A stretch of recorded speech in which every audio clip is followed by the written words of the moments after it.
السلام علیکم ورحمۃ اللہ وبرکاتہ۔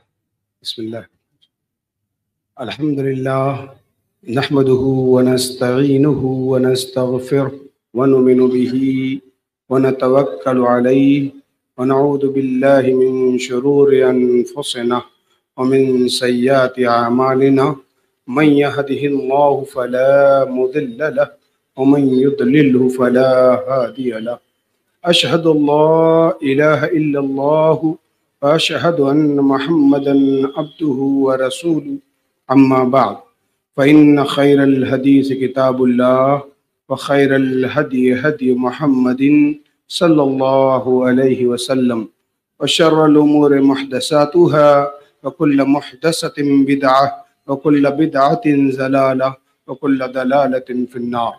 قال الله تعالى في القرآن المجيد والفرقان الحميد أعوذ بالله من الشيطان الرجيم بسم الله الرحمن الرحيم إن الذين يحبون أن تشيع الفاحشة في الذين آمنوا لهم عذاب أليم في الدنيا والآخرة والله يعلم وأنتم لا تعلمون۔ وقال النبي صلى الله عليه وسلم إن لكل دين خلقا وخلق الاسلام الحیاء، رواہ ابن ماجہ۔ تمام قسم کی تعریفات و توصیفات اس وحدہ لا شریک خالق کائنات مالک ارض و سما کے لیے لائق و زیبا ہے، جس نے ہمیں اشرف المخلوقات بنا کر اس روئے زمین پر بھیجا، اور لاکھوں کروڑوں درود و سلام ہو اس ہستی اقدس و مقدس پر جس کا نام نامی اسم گرامی جناب محمد رسول اللہ صلی اللہ علیہ وسلم۔ جناب صدر، ناظم جلسہ، میرے مشفق اساتذہ کرام، ورثۃ الانبیاء کی جماعت، میرے محترم بزرگوں، نوجوان ساتھیوں، عزیز بچوں اور میری پردہ نشین ماؤں اور بہنوں، آج میں اپنے اس مختصر سے وقت میں اپنی ماؤں اور بہنوں کو دین کا یہ پیغام دینے کی کوشش کروں گا۔ میں خطاب تو خواتین اسلام سے کروں گا، لیکن میرے مخاطب میرے قوم اور معاشرے کے علماء، امراء اور اکابرین ہوں گے، اور میری قوم کے وہ غیور بیٹے ہوں گے جن میں ابھی روح باقی ہے۔ مجھ سے کہا گیا کہ میں ایسی قوم کو خطاب کروں جس قوم کا 80% حصہ مردہ ہو چکا ہے، جس قوم کے 10% لوگوں میں سانس باقی ہے، 10% لوگ ایسے ہیں جو زندہ ہیں ابھی۔ یہ مذہب اسلام ہے، تعداد ان کے لیے کبھی معنی نہیں رکھی۔ ہم 313 ہو کر پوری دنیا پر قابض ہو گئے تھے۔ اگر یہ 10% لوگ جاگ جائیں اور اپنی قوم کو جگانے کی کوشش کریں تو مجھے اللہ کی ذات سے یہ امید ہے کہ انشاءاللہ میری قوم کے اندر یہ 10% لوگ نئی روح پھونک سکتے ہیں۔ آج سے 4 دن پہلے ویلنٹائن ڈے کے دن کے بعد 15 فروری کو ایک تجزیہ آیا، ایک رپورٹ آئی کہ ہندوستان کے بیشتر علاقوں کے ہوٹلوں میں 100 جوڑے اگر گئے ہیں تو اس میں 80 جوڑوں میں جو فیمیل پارٹنر تھی وہ مسلمان قوم کی بیٹی تھی۔ مسلمانوں کے اندر یہ بے حیائی، یہ بے پردگی کیسے آ گئی؟ کیا میری مائیں یہ سمجھتی ہیں کہ مذہب اسلام کی حدود کو فلانگ کر انہیں عزت مل جائے گی؟ وہ آزادی نسواں کے نام پر یہ کہتی ہیں کہ میرا جسم میری مرضی ہے۔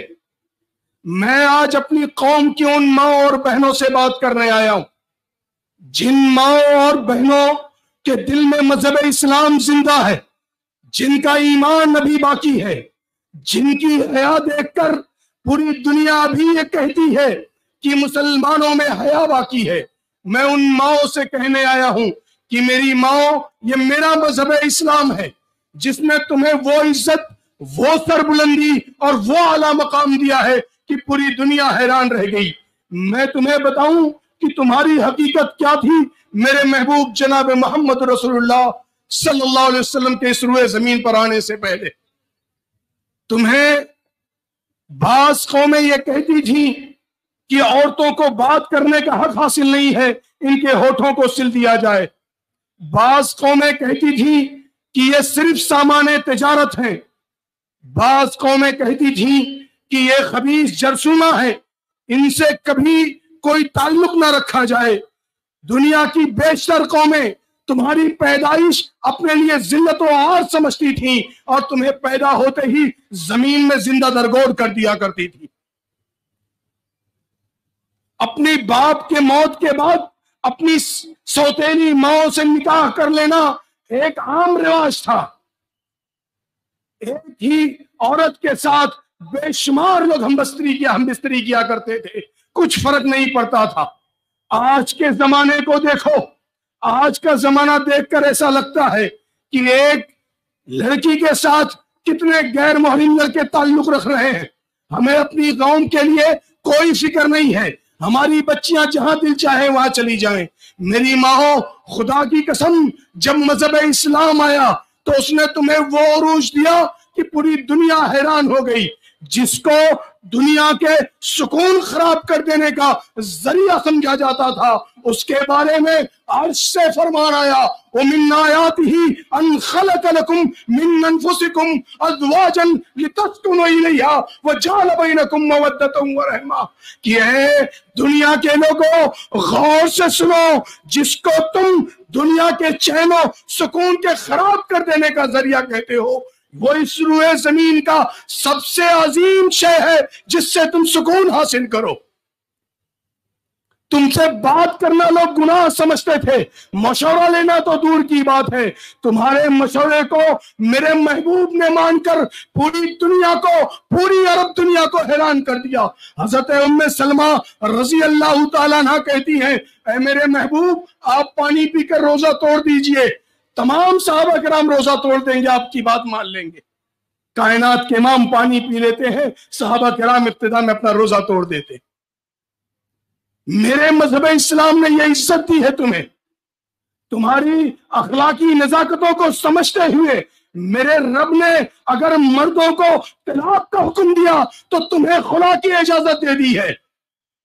تمہارے دینی نزاکتوں کو سمجھتے ہوئے، تمہارے جسمانی نزاکتوں کو سمجھتے ہوئے، تمہارے خلقی نزاکتوں کو سمجھتے ہوئے میرے رب نے عظیم عبادت کو، نماز اور روزے کی فرضیت بعض ایام میں تم سے ہٹا لی، تم سے جہاد کی فرضیت ختم کر دی، تمہیں حج اور عمرے میں بغیر احرام کے جانے کی اجازت دے دی۔ یہ میرا مذہب اسلام ہے جس نے تمہیں دنیا کا عروج دیا ہے، دنیا کا وہ بلند مقام دیا ہے کہ پوری دنیا حیران رہ گئی۔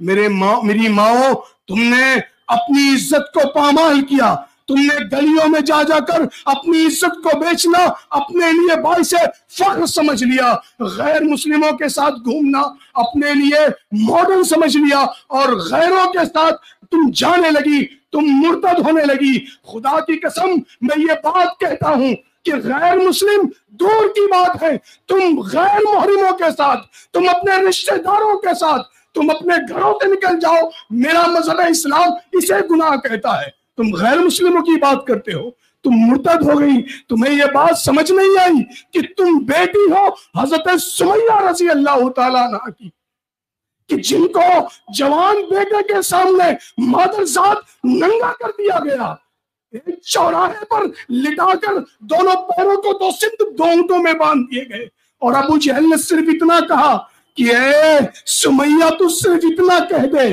کہ اللہ کے سوا کوئی اور اس روئے زمین پر تصرف کا حق رکھتا ہے۔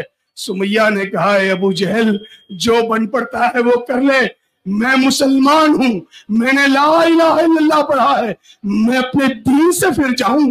یہ نہیں ہو سکتا۔ کہا تیری جان لے لی جائے گی، کہا 1000 جانیں قربان کہ میرا دین چلا جائے تیری باتوں سے۔ آج میرے قوم کی بچیاں چلے گئیں میرا دین چھوڑ کر، میرا مذہب اسلام چھوڑ کر۔ آخر کیا وجہ ہوئی؟ کیا وجہ ہوئی کہ یہ دین چھوڑ کر دوسرے دین کی طرف جانے لگی؟ اس کے ذمہ دار ہم ہیں۔ میں اپنے علماء کو مخاطب کر کے کہتا ہوں، اپنے قوم کے مالداروں کو مخاطب کر کے کہتا ہوں، اپنے قوم کے اکابرین کو مخاطب کر کے کہتا ہوں، اپنے قوم کے جوان غیور بیٹوں سے کہتا ہوں کہ ہم وجہ بنے اپنی بچیوں کو مرتد کرنے کے لیے۔ ہم نے اپنی بچیوں کو اعلیٰ تعلیم دی تو اپنے بچوں کو اعلیٰ تعلیم دینے سے ہم قاصر رہے۔ ہماری بچیاں ڈاکٹر اور انجینئر بنی اور نکاح کریں گی 10ویں فیل بچے سے، تو کیوں نہیں مرتد ہوں گی وہ؟ ہماری بچیاں نکاح کرنے جائیں گی تو ہماری قوم کے عمرہ 20 اور 50 لاکھ روپیہ بطور جہیز مانگیں گے، کیوں نہیں مرتد ہوں گی ہماری بیٹیاں؟ ہمارے قوم میں جب ہم اپنی بچیوں کا نکاح کرنا چاہتے ہیں تو دنیا بھر کا عیب لگا کر ہماری بچیوں کو ریجیکٹ کر دیا جاتا، کیوں نہیں ہوں گی ہماری بچیاں مرتد؟ آج جب دین دینے کی باری آتی ہے، جب مذہب اسلام پڑھانے کی باری آتی ہے تو علماء یاد آتے ہیں۔ مجھے بتاؤ تمہارے شہروں میں کتنے مدارس ہیں جس میں تمہاری بچیاں تعلیم حاصل کر رہی ہیں؟ اگر کوئی مدرسہ، کوئی اسکول تمہارے زیر نگی ہے تو اس کو تم نے ایسا لاوارث کر رکھا ہے کہ کوئی پوچھنے والا نہیں۔ کیوں نہیں اپنے مدرسوں میں اعلیٰ تعلیم کا انتظام کرتے؟ کیوں نہیں اپنی بچیوں کے لیے اعلیٰ اسکول، اعلیٰ کالج اور یونیورسٹی کا انتظام کرتے ہو؟ کیوں تمہارا زمین مردہ ہو گیا ہے؟ بات کرو گی تو اربوں کی، جب میری ماں بہنوں کی بات آئے گی، میرے قوم کے تعلیم و تربیت کی بات آئے گی تو تم سب سے پیچھے رہو گے۔ میری ماں، میں تمہیں بتاؤں کہ تم میں سے ایک باحیا خاتون تھی کہ جس کا باپ امام الانبیاء تھا، جس کے بیٹے جوانوں کے جنت میں سردار ہوں گے، جو خود اب عورتوں کی سردار ہوں گی، جن کا شوہر شیر خدا ہے لیکن اپنے گھر کا کام کرتے وقت کبھی ان کے چہرے پر شکن نہیں آئی، کبھی انہوں نے اپنے شوہر کو برا بھلا نہیں کہا۔ میرے نبی نے کہا، یا معاشر النساء تصدقنا واکثرن الاستغفار، اے عورتوں کی جماعت زیادہ سے زیادہ صدقہ کرو اور زیادہ سے زیادہ توبہ کرو، کیونکہ تم زیادہ لان و تان کرتے ہو اور اپنے شوہروں کی نافرمانی کرتے ہو۔ اے عورتوں کی جماعت، اللہ کے لیے اپنے بچوں کو، اپنے آنے والی نسلوں کو، اپنی بچیوں کو آپ ایسی تعلیم دو، ایسی تربیت دو کہ وہ آگے چل کے قوم کے مستقبل اور غیور بچوں کو پیدا کریں۔ میں یہ بات اپنے قوم کی ماں اور بہنوں سے کہوں گا کہ جس دن اس قوم کو یہ بتایا گیا کہ اس روئے زمین پر سب سے بہترین سرمایہ اگر کچھ ہے تو وہ نیک عورت ہے۔ ہم سونا، چاندی، پیسہ اپنے گھروں میں چھپا کر رکھتے ہیں، اگر کوئی اسے ہاتھ لگا دے خدا کی قسم اس کے مقام و مرتبے میں کوئی فرق نہیں آئے گا۔ لیکن جس کو سب سے مہنگی چیز میرے محبوب نے کہا ہے، اگر اسے کوئی ہاتھ لگا دے تو اس کا مقام و مرتبہ زمین پر آ جائے گا۔ تم نے پیسوں کو اپنی تجوریوں میں چھپا کر رکھا، اپنی بچیوں کو بے پردہ بازاروں میں گھما دیا، اور تم کہتے ہو کہ آج ہماری بچیاں مرتد ہو رہی ہیں۔ میرے نبی کو میرے پروردگار نے مخاطب کرتے ہوئے کہا، یا ایھا النبی قل لازواجک وبناتک ونساء المؤمنین یدنین علیہن من جلابیبہن، اے میرے محبوب اپنی بیویوں سے، اپنی بیٹیوں سے اور مسلمانوں کی بیویوں سے یہ کہے کہ وہ پردہ کریں، پردے میں رہیں، اور جس رات یہ حکم نازل ہوا اس کی اگلی صبح جب میری مائیں اپنے گھر سے باہر نکلی تو شاعر اسلام نے کہا، یخمرنا اطراف البنان من التقی، کہ آج میری قوم کی مائیں ایسے باہر نکلی ہیں، تقوی کا یہ عالم ہے کہ ان کی انگلیوں کا پور بھی نظر نہیں آ رہا ہے۔ میں اپنی ماں اور اپنی بہنوں سے یہ کہوں گا کہ اگر تم نے حیا کو اپنایا اور حیا کے ساتھ زندگی گزاری تو یہ بات یاد رکھو کہ تم نے جب بھی حیا کو رکھا، حیا کی چادر اوڑھی، تم نے دنیا کو بڑے عظیم سلطان عطا کیے ہیں۔ جب تم نے عزت و پاک دامنی کے ساتھ ہمیں پیدا کر کے ہماری پرورش کی تو ہم عبداللہ ابن مسعود بن گئے، ہم عبداللہ ابن عباس بن گئے، ہم عبداللہ ابن زبیر بن گئے۔ جب تم نے حیا سے ہماری پرورش کی، ہماری تربیت کی تو ہمیں امام ابو حنیفہ بن گئے، امام شافعی، امام مالک، امام احمد بن حنبل بن کر پیدا ہوئے۔ جب تم نے اپنی لاج کو بچا کر رکھا، اپنی بیٹیوں کو دنیا کی نگاہوں سے بچا کر ان کی تربیت کی، ان کی حیا کو باقی رکھا، تو انہوں نے جن بچوں کو پیدا کیا وہ بچے ثناء اللہ امرتسری بن گئے، ابوالکلام آزاد بن گئے، علامہ احسان الہی ظہیر بن گئے۔ میری ماں، جب تم نے بے حیائی سے اپنے بچوں کی تربیت کی، جب تم نے اپنا پردہ اتار دیا تو ہماری قوم نے میر جعفر اور میر صادق کو بھی دیکھا۔ میری ماں، میری بہنوں، میں تم سے آخری بات کہہ کر اپنی بات ختم کروں گا، شاید میری بات تمہارے دل میں اتر جائے۔ ایک 6 سال کے بچے نے اپنی ماں سے کہا، اے اماں، اس شہر سے روشنی آ رہی ہے، وہ کون سا شہر ہے؟ ماں نے کہا، بیٹے فجر کی نماز ادا کر لے، 6 سال کی عمر ہے۔ 6 سال کی عمر میں ہمارا بچہ بیت الخلا جا کر پاکی حاصل کرنے کا طریقہ نہیں جانتا۔ ماں نے کہا، بیٹے جا نماز پڑھ کر آ، میں تجھے بتاؤں گی وہ کون سا شہر ہے۔ بیٹا فجر کی نماز پڑھ کر آیا۔ ماں نے کہا، میرے بچے وہ قسطنطنیہ ہے، اور میرے نبی نے کہا ہے جو لشکر اس کو فتح کرے گا اس کا بڑا عظیم رتبہ ہوگا۔ میرے بچے، میں چاہتی ہوں کہ تو اس لشکر کا سپہ سالار ہو۔ 6 سال کی عمر سے وہ بچہ روز صبح اس شہر کو دیکھ کر اپنے رب سے دعا کرتا، اے پروردگار عالم، مجھے اس شہر کا فاتح بنا دے۔ ماں کی تربیت ایسی ہوئی، 19 سال کی عمر میں اپنے ملک کے سلطان بن گئے، 22 سال کی عمر میں لشکر کو تیار کیا اور قسطنطنیہ پر حملہ کر دیا، اور 23ویں سال سلطان محمد فاتح بن کر دنیا کو دکھایا کہ میں 22 سال کا نوجوان، میں نے قسطنطنیہ اس لیے فتح کیا کہ میرا نبی چاہتا تھا کہ میں قسطنطنیہ کا فاتح ہو جاؤں۔ میری قوم کے جوانوں، میری قوم کے اکابرین، میری قوم کی ماں اور بہنوں، اللہ کے لیے تم اپنے بچوں کی تربیت کرو، حیا سے ان کو پالو، اور ان کی ایسی تربیت کرو کہ تمہارے بچے اونچائی کا خواب دیکھنے لگے، تمہارے بچے اونچی اڑان اڑنے لگے۔ آخر میں یہی کہوں گا کہ ہٹلر نے کہا تھا، تم مجھے اچھی مائیں دے دو، میں تمہیں اچھی قوم دے دوں گا۔